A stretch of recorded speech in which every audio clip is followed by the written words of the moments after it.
So I'm making this video so us as black women really have an understanding of where the independent black woman stereotype originally came from. This agenda is being pushed so much by the media, through the music industry, and it's time for us to really understand its true evil origins. I'm reading an excerpt of the book The Willie Lynch Letters, and this subsection is called The Breaking Process of the African Woman. I did have to blur out some offensive words, but you can only guess what they were so I wouldn't get flagged and this video wouldn't get taken. So let's read a little. So again, a little background information. It's talking about the breaking process of the African American woman in making a slave. The book is literally called The Willie Lynch Letters, The Making of a Slave. Okay, now listen to this part up top.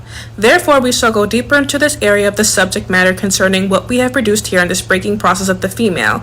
We have reversed relationships. In her natural uncivilized state, she would have a strong dependency on the uncivilized blank male, and she would have a limited protective tendency toward her independent male offspring and would raise the female offspring to be dependent like her. Nature had provided time with this balance. So in her natural state, she would be dependent on her husband and raise her daughter to be the same. We reverse nature by burning and pulling one civilized blank apart and bull-whooping the other to the point of death, all in her presence. This is referencing the male figure. By her being left alone unprotected with the male image destroyed, the ordeal caused her to move from a psychological dependent state to a frozen independent state. In this frozen psychological state of independence, she will raise her male and female offspring in reversed roles. For fear of the young man's life, she will psychologically train him to be mentally weak and dependent, but physically strong. Because she has become psychologically independent, she will train her female offsprings to be psychologically independent. So what does that tell you? That strong, independent black woman mentality derived from slavery. It literally destroyed the presence of the male figure before our eyes, so we would think that we don't need them anymore and to be independent. And we see the fruit of it today.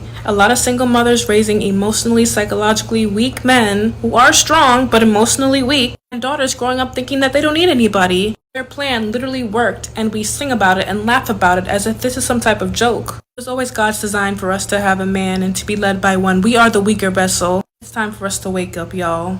So I'm making this video so us as black